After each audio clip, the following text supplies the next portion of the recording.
Salut Rokhaya. Salut Grace. Bienvenue dans cet épisode spécial de Kiffe ta race, survivre aux réunions de famille. Aujourd'hui, c'est un triple crossover avec Les couilles sur la table et Camille, deux illustres podcasts de Binge Audio. Et ça tombait à pic parce que les fêtes, c'est bientôt et ça peut parfois être un total moment d'angoisse. On va être confronté à nos proches, leurs affections parfois sont sexistes, racistes, homophobes ou bien tout à la fois. Et arrosé d'un verre de vin, ça peut vite déraper. Ou sans verre de vin, parce que dans certaines familles, pour des raisons religieuses, il n'y a pas d'alcool et ça n'empêche pas les personnes de déraper. Alors comme dans Kiffe ta race, on aime parler des choses qui fâchent, on va sauter à pieds joints dans les potentiels conflits familiaux et vous donner des outils, des conseils, des parades pour vous confronter aux pires éléments de vos familles qui vont vous tenir les propos les plus problématiques. Et on va faire ça en conversation et avec joie avec nos collègues Victoire Toyon des couilles sur la table. Bonjour Victoire. Salut. Et Camille Regache du podcast Camille. Salut Rokhaya. Salut. Salut les filles.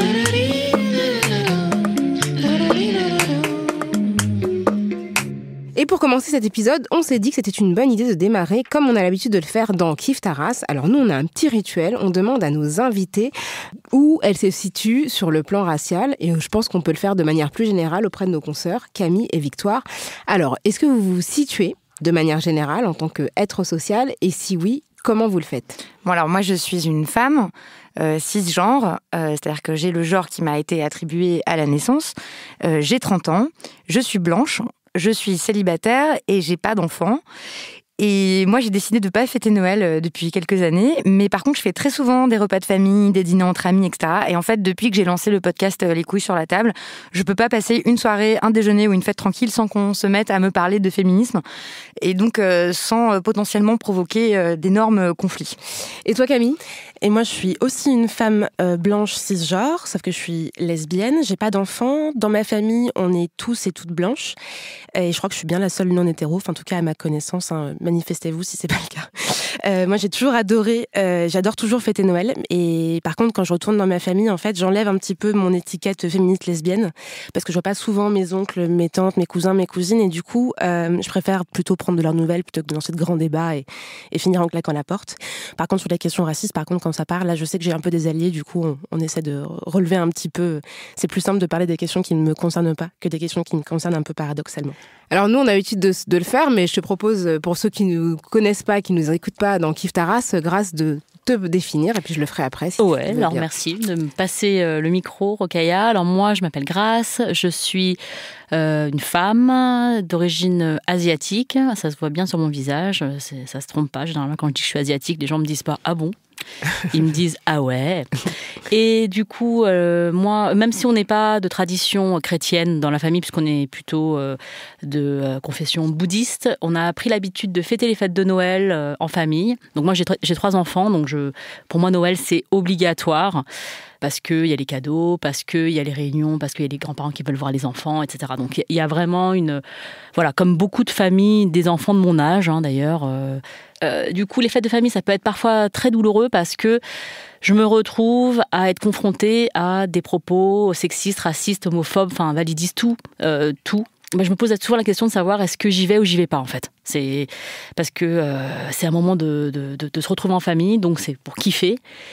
Mais il y a des choses qui passent pas. Donc, comment faire pour que tout ça puisse bien se goupiller et que mes enfants ne perdent pas un oncle, une tante, un grand-père ou une grand-mère pour l'année d'après.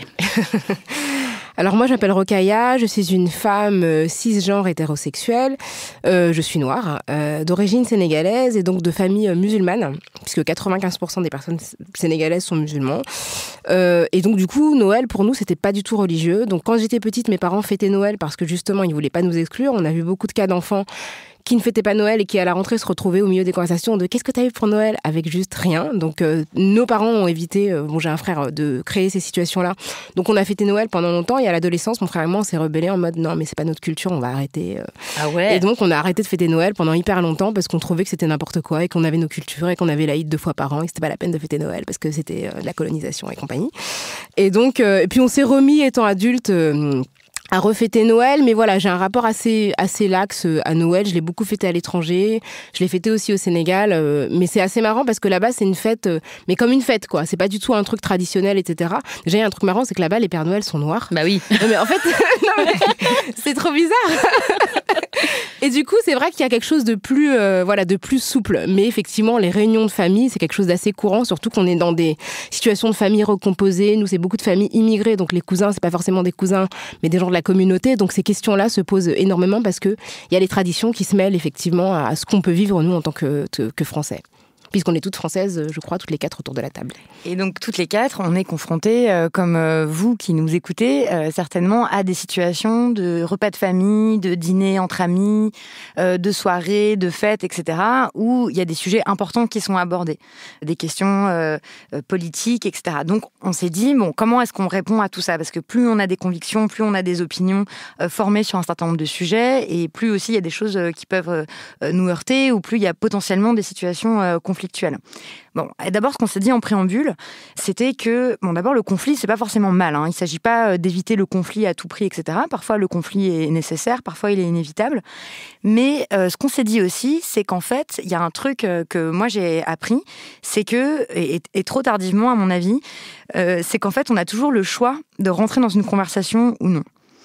Et ça, c'est important parce que parfois, on fonce tête baissée en fait, dans des conversations qui vont mal se terminer, on le sait déjà d'avance. Alors qu'en fait, on peut toujours se dire que si on n'a pas envie d'avoir un type de conversation avec quelqu'un, on peut décider de ne pas l'avoir. Quand on décide d'avoir vraiment cette conversation avec les personnes, quand le débat se lance vraiment, on a identifié 5 cas d'arguments qui reviennent très très souvent, et donc on va discuter ensemble de comment on peut répondre à ces 5 arguments principaux dans ces débats.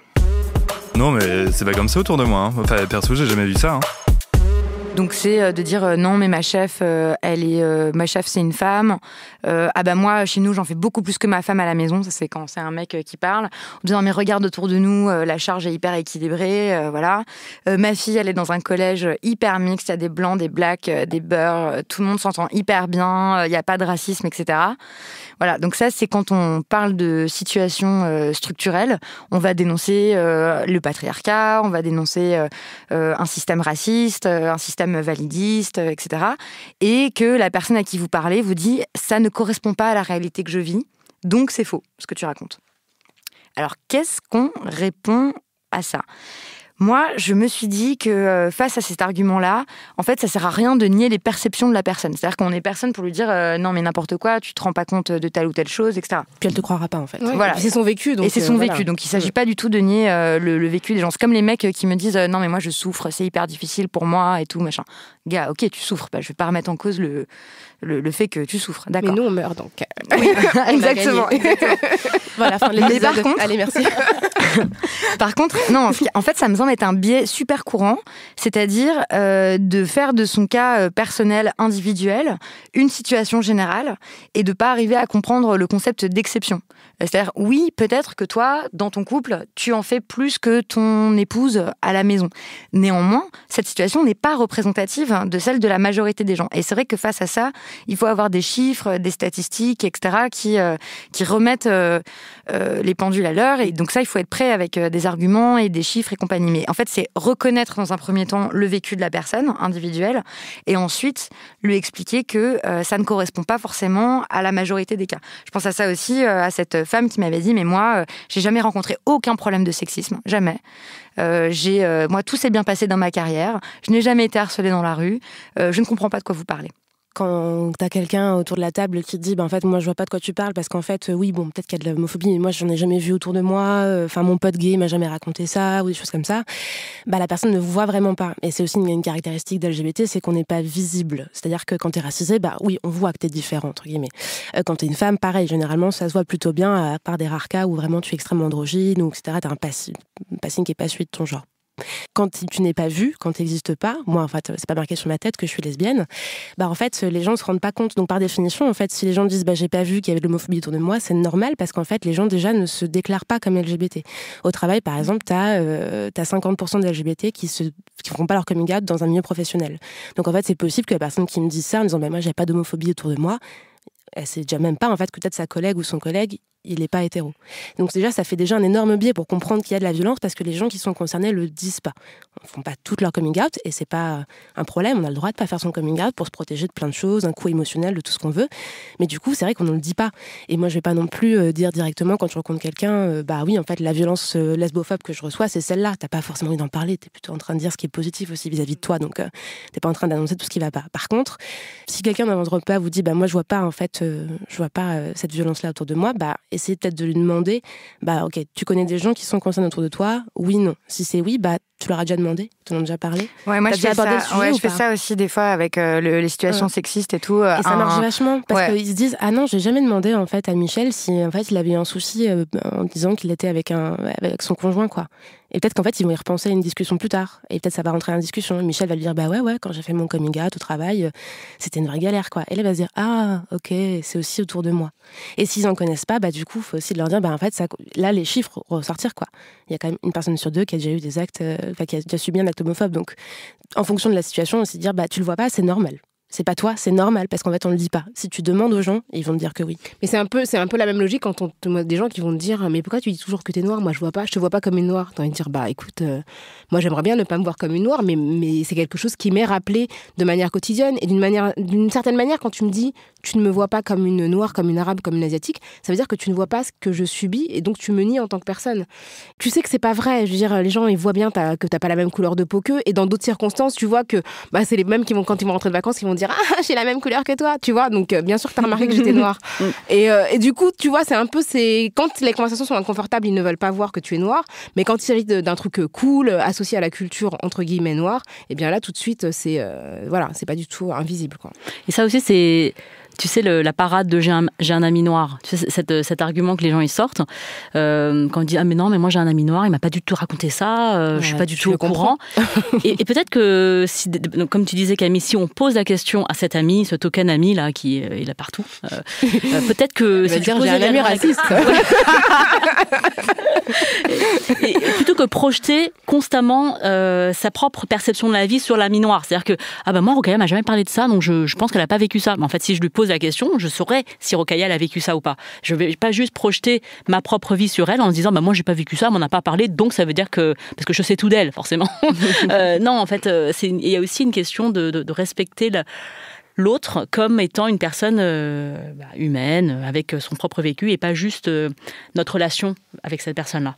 Puis il y a une étape 2 aussi, c'est que si la personne ne te l'a pas dit, c'est potentiellement que tu es toi-même problématique. C'est-à-dire que la personne parle plus facilement. Non, mais voilà, c'est clair. Tu parles plus facilement à quelqu'un que tu sais qui est safe pour toi, où tu vas pouvoir échanger sur ces questions-là. Et si la personne ne te l'a pas dit, si ton collègue Michel t'a pas dit, en fait, peut-être que toi-même, tu as déjà des remarques en fait, qui le mettent pas bien à l'aise, quoi. Donc, faut réfléchir à ça aussi, je crois. Non mais c'est bon, chacun est libre de faire ce qu'il veut. Donc voilà, cette idée que tous les individus sont absolument libres et qu'on a tous le choix, en fait, quelle que soit notre condition, la situation dans laquelle on se trouve, etc., on a toujours le choix. Quand vous vous retrouvez face à ce type d'argument, de dire... en fait, souvent, moi, je me suis rendu compte dans des discussions féministes et tout, qu'en face de moi, il y avait des personnes qui n'avaient aucune idée de ce qu'est la sociologie, par exemple. Donc en fait, ils ne comprennent même pas et je dis pas ça pour les blâmer, parce que c'est un truc qu'on n'étudie pas à l'école, en fait, forcément. Sauf si tu fais les filières économique et sociale, là, où tu as des cours... d'être très privilégié pour avoir accès à un apprentissage de la sociologie dans le cadre du cadre lycée. Scolaire. Il faut voilà. déjà, au lycée, être en première ES, enfin, c'est déjà... Il faut quand même franchir pas mal d'étapes. Mais il y a plein de malentendus, j'ai l'impression, qui viennent dans les discussions du fait que les gens, que parfois vos interlocuteurs, ils connaissent pas du tout le principe de la sociologie. Exactement. Et donc, ils comprennent pas la classe sociale, comment ça joue, les effets de race encore moins, le sexisme, etc. C'est compliqué. Ils s'accrochent à l'idée qu'on est des purs individus, que la culture n'a aucune influence sur nous, que la société n'a aucune influence sur nous, et qu'à la fin, en fait, on a tous fait exactement ce qu'on voulait, et tout était des choix, quoi, dans la vie. Et j'ai aussi l'impression que le concept de choix, il n'est pas bien compris. Souvent, on fait comme si on avait tous les choix possibles, et des personnes en face ne peuvent pas comprendre que, non, il y a plein de situations où tu n'as pas de vrai choix, en réalité. Et que tu connais même pas parfois tes options. C'est-à-dire que déjà, la connaissance des choix possibles, c'est déjà un capital culturel. Et ça, de penser que c'est quelque chose qui va de soi. Il y a plein de gens qui découvrent Sciences Po après avoir fini leurs études parce qu'ils n'en ont jamais entendu parler, tout simplement parce que c'est dans des endroits où c'était même pas une option envisageable. Et cette idée-là du conditionnement social, et c'est vrai que là on parle beaucoup de la France hexagonale, mais vous imaginez bien que si vous êtes guadeloupéen et que vos ancêtres ont été réduits à l'esclavage pendant 400 ans, vous n'êtes pas au même endroit qu'une personne dont les ancêtres étaient déjà libres. Tout simplement, le fait d'avoir été libre et d'avoir pu constituer un capital économique, territorial, matériel pendant longtemps, et ben ça change tout. Quand on est immigré, on vient d'arriver, on n'a pas d'héritage. On n'a pas d'héritage sur le sol. Et donc tout ça, ça fait qu'il y a un confort aussi matériel qui n'existe pas. Et c'est vrai que ce que tu dis, Victoire, par rapport au fait que les gens ne pensent pas à la sociologie, ils pensent que tout est une question de choix personnel et individuel. Et que la personnalité, finalement, elle est déterminante par rapport au reste. Et c'est une façon et aussi que ta personnalité vient uniquement de toi. Donc Exactement. par exemple, tu es un garçon, eh bien c'est tout naturellement et c'est un choix que tu as fait d'être intéressé par le foot. Exactement. Tu es de classe sociale supérieure, ton père est médecin, ta mère est avocate, tu aimes l'opéra. Voilà, c'est naturel. Voilà. Ils pensent pas que les goûts sont forgés, en fait. Exactement. Et le pendant aussi de ça, c'est aussi que tous les mauvais choix, ils sont voulus. C'est-à-dire que si tu as fait une erreur, c'est que en fait c'était ton choix. Ouais, c'est ça. Si tu as divorcé, les personnes qui sont dans une situation précaire, je crois pas qu'elles aient choisi d'être pauvres ou d'être en quête de confort. Je pense que c'est vraiment quelque chose qui doit se réfléchir au niveau collectif et quoi. des forces structurelles qui structurent la société. Mais ça, c'est vrai qu'il y a je trouve qu'il y a plein de discussions qui achoppent complètement parce que les deux personnes sont pas du tout sur la même base, quoi. Ne serait-ce que le truc de sortir de chez toi en sécurité. Et on sait que quand t'es un jeune garçon arabe ou noir, t'as 20 fois plus de risques d'être arrêté par la police que quand tu ne l'es pas. D'être contrôlé dans la rue. D'être contrôlé, contrôle d'identité. Rien que déjà, si t'as vécu une garde à vue étant adolescent, ta vie, c'est pas la même. Ton rapport au monde, c'est pas le même. Ta confiance dans l'avenir n'est pas la même. Quand t'es un parent blanc du centre-ville, tu sais que tes enfants ne risquent pas ce genre d'expérience et donc ont cette sécurité, en tout cas mentale, de ne pas se sentir potentiellement agressés par ce que représente l'institution qui va de la police à l'école. Mais du coup, quand tu te retrouves face à quelqu'un comme ça qui manifestement ne comprend pas comment ça marche, les classes sociales, qui a aucune notion de tout ça, qu'est-ce que vous faites, vous ? Moi, je prends un cas très particulier, moi ou d'autres, mais juste parce que t'as le droit de faire ce que tu veux. Quand t'es LGBT, c'est quand même déjà un premier stade d'acceptation. Si quelqu'un te dit non mais c'est bon, tu peux faire ce que tu veux, je m'en fous, déjà tu sais que t'es un peu safe, donc c'est un peu le degré minimal. Moi, je prends le cas juste en disant peut-être que dans le droit, j'ai le droit d'être pareil que tout le monde, j'ai le droit de me marier depuis 2013, ok, d'accord, très bien, mais en fait, moi, j'ai pas le droit en fait de sortir dans la rue, la tête sereine en tenant la main d'une personne du même sexe que moi. Donc en fait, d'être juste de tenir la main, d'embrasser quelqu'un dans la rue, c'est déjà quelque chose que j'appréhende, potentiellement, si je suis pas à Paris. Il y a plein de raisons qui font que, si c'est le soir, dans un bus, il y a plein de choses qui font que ça se rajoute. Et peut-être que oui, j'ai entre guillemets le droit de faire ce que je veux, selon toi, en fait, parce que j'ai les mêmes droits que toi, selon toi. Mais en fait, moi, dans ma vie de tous les jours, c'est pas le cas. Il y a plein de choses qui sont différentes. Par exemple, si je postule à un emploi, j'hésite en fait à dire si oui ou non si je suis hétéro ou pas. Si je le dis pas, tout le monde va croire que je le suis. Mais du coup, c'est juste que mes potentialités, tout ce que je peux faire, tout ce qui m'est accessible en réalité, et correspond pas forcément à ce que tu me donnes le droit en fait dans l'absolu, quoi. Donc j'essaie de l'expliquer un peu comme ça par du cas particulier en disant il y a des choses que je ne peux pas faire. C'est exactement ce que tu dis, Rokhaya, sur le fait de il y a des choses que je peux pas faire ou des choses que je vais vivre et que tu ne vivras jamais. Et donc, le raconter, généralement, ça aide un petit peu à comprendre ah oui, d'accord, ok. Parce que déjà, tu fais tomber un truc qui est de dire, déjà, on existe, en fait, ce qui, généralement, est un peu compliqué. Mais juste de donner le cas de, ça, je peux pas le faire. Ou ça, je peux pas le faire comme toi. Et quand tu prends l'exemple de la personne en face en disant, je peux pas le faire comme toi en particulier, je crois que ça reste un peu en tête, en fait. Mais je repose la question sur quand la personne ne veut pas entendre parler ni de classe sociale, ni de genre, ni d'aucun concept de sociologie, qu'est-ce qu'on fait ? On le renvoie en seconde Sciences Éco, quoi. Non, mais tu vois, on le renvoie là-bas, là, ou la renvoie. Non, mais c'est-à-dire que... Après, je pense qu'il faut se dire que notre mission, c'est pas d'éduquer les gens. Moi, je suis pas éducation nationale. Je suis pas Wikipédien. Donc, si la personne ne veut pas comprendre, à moins vraiment que j'aime beaucoup, beaucoup, beaucoup cette personne, salut, quoi. Enfin, si la personne veut rester... Et si tu l'aimes vraiment, vraiment beaucoup ? Je sais pas. Je sais pas si je pourrais. Sauf si c'est ma mère, tu vois.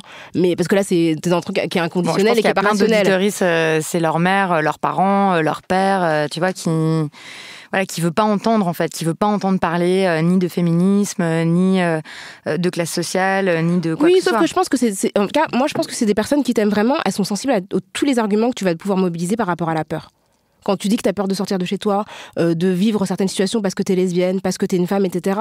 Je pense que si tu parles de ton émotion et de ce que tu ressens et que la personne t'aime vraiment, elle peut pas ne pas y être sensible. Sinon, c'est vraiment qu'il y a un problème de violence, tu vois. Mais c'est autre chose. Mais pour moi, les personnes qui ont un minimum d'empathie pour toi, elles ne peuvent pas ne pas entendre le fait que tu sois dans une situation d'inconfort. Moi, je pense que ton cas particulier est toujours un argument massu si tu veux, si t'es très proche de la personne et si tu veux pas utiliser cet argument-là pour pas toi te mettre à nu parce que c'est aussi ça a un coût. Et toujours trouver une solution dans le vécu de la personne en face. Et si ça marche pas, clairement baisse un peu les bras. Faut changer de Mais truc. je pense que l'argument de qu'est-ce que tu as vécu, qu'est-ce qui t'est arrivé et trouver un exemple par rapport à la personne. Si ça marche pas, franchement, c'est un peu l'impasse, quoi. Non mais attends, regarde, c'est la nature. À un moment, faut arrêter de dire n'importe quoi. Il y a des hommes, il y a des femmes, il y a des blancs, des noirs. Un point, c'est tout. C'est la nature. Là, c'est quand on atteint le point biologie de la conversation. Alors, c'est hyper intéressant cette idée. Déjà, si on prend vraiment la question la question raciale, hein, déjà blanc et noir, qu'est-ce que ça veut dire ? Je veux dire, la couleur blanche, la couleur d'une feuille, ce n'est la couleur d'aucun être humain, et la couleur noire, ce n'est la couleur d'aucun être humain. Donc on voit bien qu'on est dans une schématisation extrême, qui vise justement à opposer des groupes. Et dans la catégorie noire, par exemple, il y a aussi bien Beyoncé qu'un pêcheur du Sénégal. Je veux dire, ces deux personnes n'ont rien à voir, ne se sont jamais rencontrées, n'ont même pas la même couleur de peau. Et ça montre bien que c'est quelque chose qui n'est pas logique. Et de toutes les façons, les généticiens ont montré que si tu prends deux Africains au hasard, tu as plus de chances d'avoir une grande distance génétique que si tu prends un Africain et un Européen au hasard. Par exemple, l'esclavage, du fait de ce que ça demandait comme travail physique à certaines personnes, ça a pu occasionner un tri. Tout simplement, un tri qui effectivement a pu donner lieu à peut-être une répétition de certaines tâches qui ont pu, de génération à génération, donner des capacités, des compétences, etc. Ou par exemple, on dit souvent que aux Antilles, ou que les hommes noirs sont des hommes qui sont pas fiables, qui sont pas fidèles, qui délaissent leur foyer, etc., etc. Et en fait, on sait que dans le système esclavagiste, par exemple, je pense aux Amériques, de manière générale, eh bien, les familles étaient séparées, c'est-à-dire qu'on considérait que les hommes étaient animalisés, on considérait que c'était des étalons, donc il y avait pas la structure familiale en fait était complètement éclatée. Donc ça, quand on le reproduit sur des siècles, évidemment que ça a des conséquences sur les structures familiales actuelles dans les Antilles françaises, dans les familles nord-américaines, où effectivement, la constitution du noyau autour du couple hétérosexuel, elle a été challengée par l'esclavage, puisque les familles étaient dispatchées et que les hommes étaient considérés comme des reproducteurs. Donc, encore une fois, on est dans de la sociologie et dans de l'histoire et pas dans quelque chose de naturel. Le dérivé de l'argument c'est génétique, il y a aussi l'argument c'est culturel. Il y a vraiment le truc de... Ça, c'est un peu plus édulcoré, mais c'est un peu... Mais c'est culturel. Chez vous, les Asiatiques, vous êtes tous hyper respectueux. Et c'est pour ça, d'ailleurs, que chez vous, ça marche mieux. Oui, parce qu'en fait, chez nous, c'est une dictature, peut-être. Donc, ça marche mieux. Donc, en fait, il y a vraiment ce truc chez vous, c'est comme ça. Et déjà, quand on part de cette discussion, on dit, mais chez vous, il faut déjà définir qu'est-ce que ça veut dire, en fait, dans quelle entité qui on va mettre dedans, en fait, et qu'est-ce qu'on va analyser. Les femmes, c'est comme si, les hommes, c'est comme ça, les Asiatiques sont comme si, voilà. Bizarrement, on dit jamais les Blancs, c'est comme ça. Tu vois, enfin, tu te rends compte quand même qu'il y a des populations qui sont plus schématisées et réduites que, les Blancs, leur culture... Enfin, tu vois, des trucs que tu n'entends pas beaucoup, en fait, en tout cas dans l'espace mainstream, quoi. Et je pense à l'argument biologique qui est utilisé quand tu commences à parler de féminisme, c'est de dire, non mais écoute, les femmes portent les enfants, elles ont des utérus, elles ont un lien complètement différent avec porter la vie, tout ça. Parfois, c'est glorifié, tous ces arguments-là. Et en fait, on va accuser les féministes de nier l'évidence. Et de pas faire, de dire tu fais comme si on était tous pareils, mais tu vois bien que c'est pas le cas, il faut bon. Du coup, moi, ce que je dis là-dedans, c'est qu'en fait, il faut jamais rentrer dans les discussions sur les conséquences de certains faits biologiques. C'est-à-dire qu'évidemment, vous n'allez pas dire « Ah non, c'est pas vrai, les femmes, elles n'ont pas d'utérus et tout ça ». Non, en fait, on va pas rentrer là-dedans. Mais de dire, par contre, donc je ne nie pas du tout des différences biologiques, mais ce qui est important... Les femmes cisgenres, parce que voilà. Exactement. Donc déjà, ça, souvent, tu prends 10 minutes pour l'expliquer et tout, parce que... Non, mais c'est normal. Non, mais c'est normal. Même pour... Mais oui, mais ça, c'est logique. Moi, si quelqu'un me dit « Tu as quand même pas nié l'évidence, les femmes ont des utérus », mon argument principal va pas être de dire toutes les femmes n'ont pas d'utérus, c'est foutu, tu vois. Trop loin, là. Des fois, ça dépend, ouais. Mais une discussion n'est possible. Parce que, mais pourquoi pas, ça peut être mais c'est vrai. Non, c'est de dire, en fait, l'important, c'est pas de nier des différences biologiques et tout, c'est de discuter de ce qu'on en a fait socialement. C'est pas parce que tu as un utérus que tu es destiné à le remplir avec des enfants, en fait. Ça n'est pas, l'anatomie, ça n'est pas un destin. Moi, j'ai l'impression que face à des arguments comme ça biologisants, il faut tout de suite sortir, en fait, de la discussion, quoi. Pas rentrer sur le terrain biologique, en fait. Moi, c'est ce que je fais aussi très clairement dès qu'on parle de nature. Bon, j'imaginez bien que ça vient très très souvent quand tu parles de questions LGBT, de PMA, etc. Oui, mais quand même, on ouvre la porte à des trucs, tu te rencontres. Si on peut dire qu'il y a 2 mamans lesbiennes avec un enfant né par PMA, etc. Je vous parle même pas de GPA, hein. Mais juste là, Noël 2019, PMA potentiellement sujet qui va arriver. Procréation médicalement assistée, avec l'idée de dire, mais quand même, la nature, c'est quand même, c'est un mâle et une femelle. C'est ça. Donc, je comprends bien que pour être parent, il faut qu'il y ait un mâle, une femelle, donc un homme, une femme. Du coup, vraiment, la maternité, la paternité homo, c'est pas du tout un truc naturel, 12 guillemets. Donc forcément, là, faut sortir tout de suite du débat de bio, vraiment tout de suite, et juste dire, en fait, ok, on fait quoi du coup ? On fait quoi ? Parce que ça fait, quand on dit que c'est pas naturel, en fait, l'homosexualité, mais ça fait quand même un sacré paquet de temps, en fait, qu'il y ait des homos sur Terre. C'est pas arrivé il y a 20 ans, hein, donc ça fait quand même plusieurs siècles, voire plusieurs millénaires que ça existe. On en fait quoi ? On fait quoi des enfants qui vivent actuellement, en fait, dans des familles homoparentales, en fait ? C'est pas juste, tu veux pas, la nature, elle veut, la nature, elle veut pas. Ces personnes-là, elles existent. On fait quoi ? Et généralement, quand tu retournes le truc et que c'est face à une personne, tu dis, ok, dans ce cas-là, on fait quoi des enfants qui vivent dans des familles homoparentales ?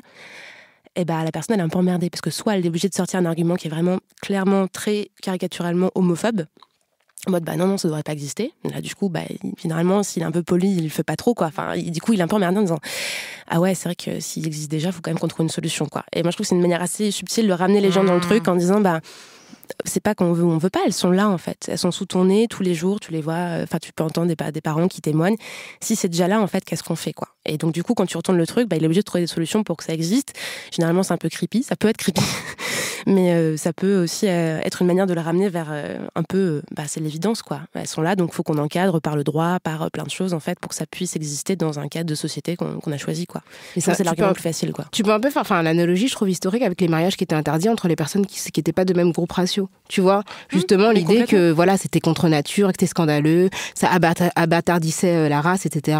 Et qu'au bout d'un moment, tu dis, mais oui, mais les gens, ils font des enfants, et de toute façon, les enfants existent, donc effectivement, t'avais la loi qui était contre, et vraiment, t'as eu un chemin assez proche qui s'est produit par rapport à des gens qui considéraient que ça allait enlever la pureté de la race blanche et menacer cette domination. Et je suis complètement d'accord avec vous deux, parce qu'en fait, finalement, quand on creuse un peu cette question-là, on se rend compte que très vite, la biologie, c'est de la morale.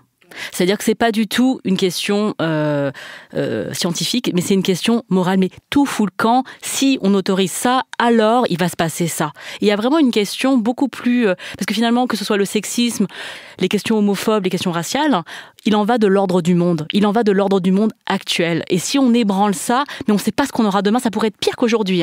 Donc, comme on se dit, c'est biologique, de toute façon, on ne peut rien y faire, on ne peut rien changer, etc. Ça permet de ne pas remettre en question des situations sociales, en fait. Ouais, je pense, ouais. Par exemple, de dire, voilà, les femmes, elles ont un utérus, elles portent des enfants, ça veut dire qu'elles sont faites pour ça. Et ça veut dire que on les paye moins cher parce qu'elles sont moins efficaces au boulot, parce que potentiellement elles vont être absentes. Enfin, il y a plein d'implications sociales. Et que le monde va mal depuis que les femmes travaillent, en fait. Tu vois, parce que les hommes, ils sont perdus, quoi. Tu peux justifier que c'est un congé maternité uniquement et pas un congé paternité qui est important parce que c'est elle qui le porte. Enfin, tu peux justifier énormément de choses et justifier plein d'inégalités sociales, en fait, tout simplement. Sauf que si tu dis ça, c'est que tu refuses de les voir. De la même manière que quand tu vas considérer que les Noirs sont très très bons en sport, l'implicite, c'est qu'ils sont pas forcément bons ailleurs. Donc on va leur conférer le terrain du sport, la Coupe du Monde, la musique, etc. Mais tout d'un coup, dès qu'il s'agit d'être un intellectuel, de diriger la France, d'être dans la politique, mais là c'est pas votre truc, tu vois. Ça c'est pour les personnes qui sont en situation de domination.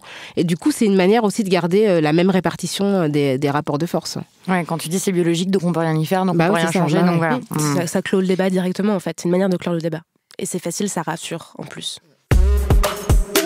Ouais, mais féminisme, racisé, noir, LGBT, ça complique tout. Ça veut rien dire. Ça me gêne comme mot, moi. Alors, qu'est-ce que tu réponds quand la personne veut s'engager dans un débat sur le mot choisi, sur les mots ? Moi, ce que je lui dis, c'est que je suis étonnée qu'elle soit plus choquée par le mot que par le phénomène. Si on n'est pas d'accord sur le mot, il n'y a pas de souci, tu prends un autre mot, tu l'utilises. Mais moi, ce qui m'importe, c'est pas le mot sexisme, c'est pas le mot racisme, c'est pas racisé, c'est qu'il existe des discriminations.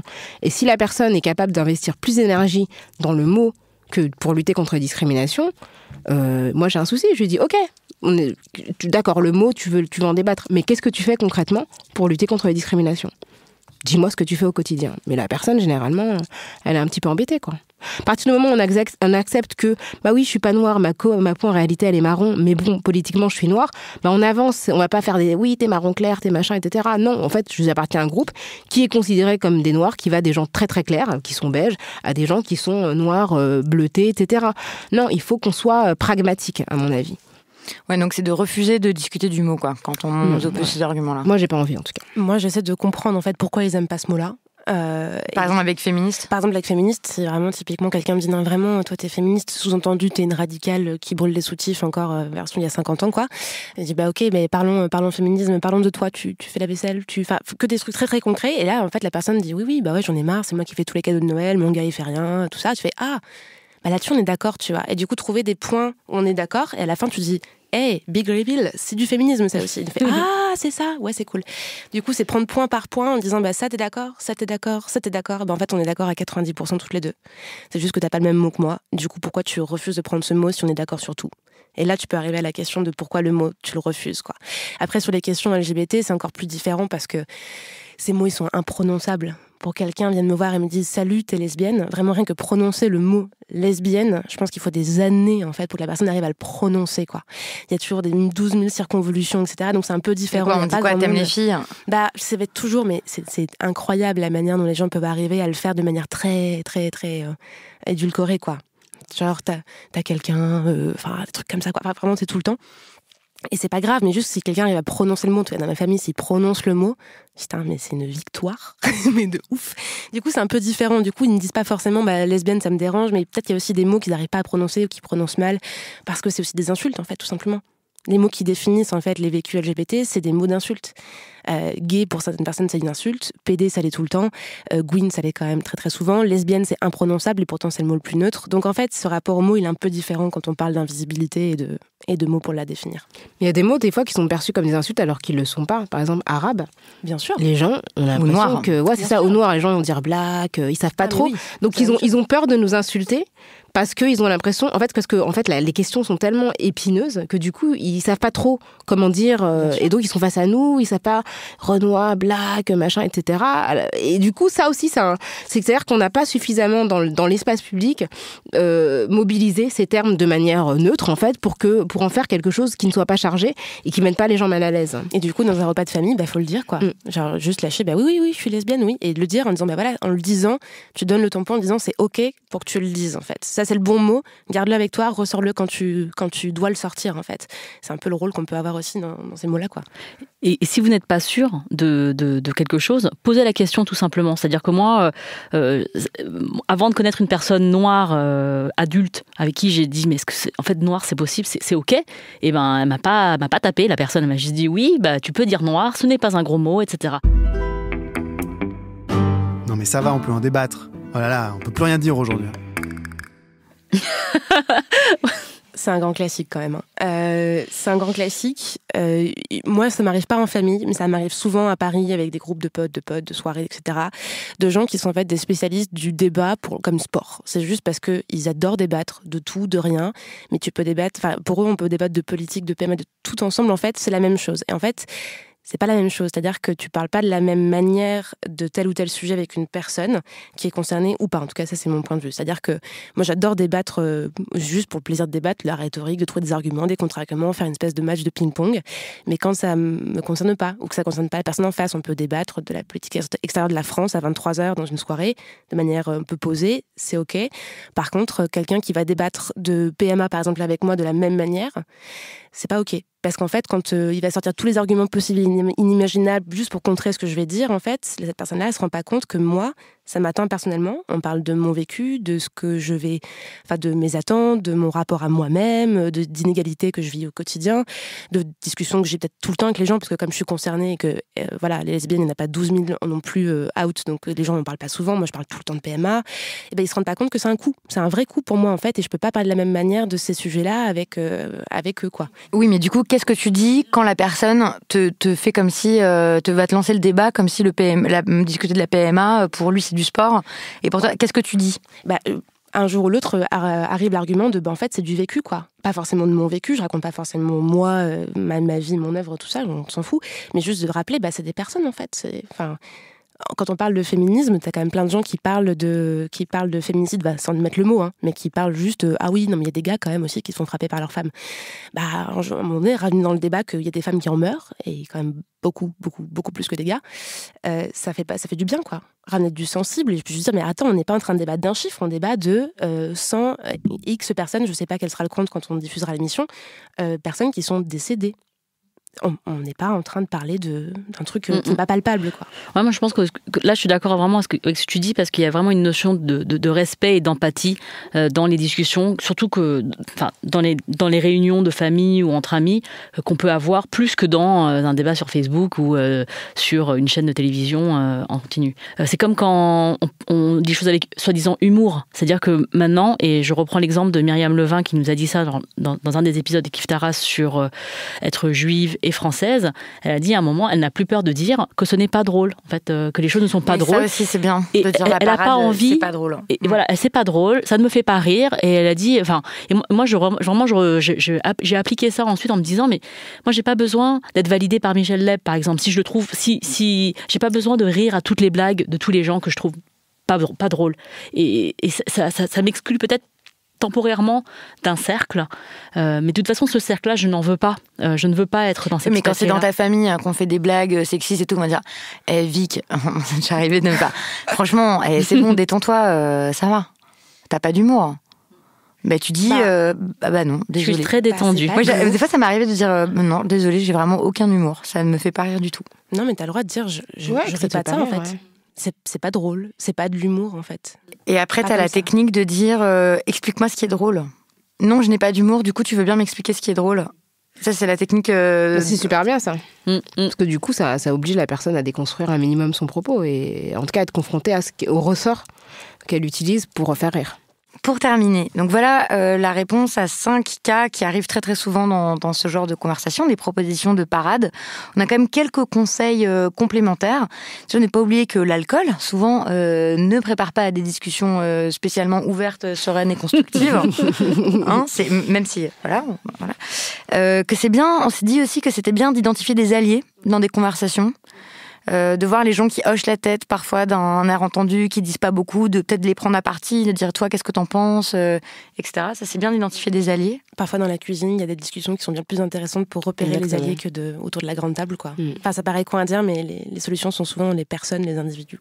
Parce qu'autour de la grande table, en fait, il y a des enjeux de spectacle et de présentation de soi qui vont au-delà en fait de ce qui se passe. Et du coup, on se retrouve dans une situation où en fait, on sert de levier pour une personne qui veut se mettre en scène. Et donc du coup, c'est vrai que c'est plus compliqué, effectivement, d'avoir un vrai débat de fond quand les enjeux sont autres, parce qu'il y a le comique de la famille, il y a la personne qui a les opinions, la personne intelligente, et donc tout le monde joue son personnage et a intérêt en fait à le renforcer dans ce cadre-là. Et on peut décider de pas jouer dans la pièce. Non, exactement, et de se dire que on prend pas part au spectacle, mais qu'on a envie d'avoir des interactions plus individuelles, quoi. Et comme dans toutes les relations, interactions sociales, l'ego est hyper important. C'est-à-dire que des fois, il y a le tonton qui veut vraiment montrer que c'est un père de famille, qui va avoir le dernier mot, qui va avoir raison, qui veut pas être contredit par une femme. Enfin, on a voilà. Je parle des hommes parce que c'est plus souvent dans ma famille comme ça, mais il y a aussi des femmes qui font ça, des tatas qui veulent. Pas être contredite par une plus jeune, même si elle sait qu'elle a raison. Et donc mettre l'ego de côté, c'est aussi quelque chose qui est important dans les familles et un peu moins, je pense, chez les amis, parce que je pense que dans les réunions amicales, il y a plus d'égalité, à ce niveau-là. Mais dans les familles, il y a clairement une hiérarchie, rien que au niveau de l'âge, situation dans la famille, quoi. Et puis aussi trouver des alliés en dehors du cadre du repas lui-même, de la journée même. C'est-à-dire que là, Noël, on va être à peu près tous en même temps, a priori, en tout cas une grosse partie en même temps à table. Si on est vraiment isolé, tout seul, toute seule dans sa famille, où on sait que par exemple on est la seule personne trans de la soirée, on va se faire mégenrer toute la soirée, que ça va être un enfer, préparer le terrain et savoir qu'il y a des gens à qui on peut écrire, on peut appeler s'il y a un problème, aussi avoir des ressources disponibles pour se dire qu'on n'est pas seul là dans cette salle-là à ce moment-là, quoi. Ça peut être ça aussi, puis aussi si on retrouver des gens qui, en dehors du cadre, peuvent accompagner. C'est pas forcément autour de la table tout le temps, quoi. Comment on termine une conversation, Rokhaya ? Comment tu fais toi pour clore une conversation? En tout cas, parce que les gens en fait aiment bien argumenter, mais souvent sans avoir vraiment de connaissances sur la question. En fait, on a l'impression que dès qu'on parle il y a plein de questions sur lesquelles on ne s'exprime pas sans avoir des connaissances. Dès qu'il s'agit de sciences dures, etc. Bon, on s'exprime quand même avec une certaine prudence. Mais dès qu'on est dans les sciences sociales, qu'on parle de sexisme, d'homophobie, de racisme, les gens ont l'impression qu'ils sont naturellement compétents. Et donc du coup, ils te parlent alors que t'as pu travailler sur la question, etc. Il y a une contestation de ta légitimité qui est vraiment très, très arrogante. Donc, moi, ce que je trouve intéressant, c'est de demander à la personne, lui dire, c'est super intéressant ce que tu dis. Est-ce que tu peux me donner tes sources et tes références? Ça m'intéresse. Et tu fais semblant de commencer à prendre des notes sur les auteurs qu'il a lus, etc. Et du coup, la personne, généralement, elle en a pas. Donc, c'est-à-dire que juste placer la conversation sur un terrain vraiment carré. C'est-à-dire dire, OK, on discute sérieusement, donc donne-moi tes références, je vais les consulter, et on poursuivra la conversation par la suite.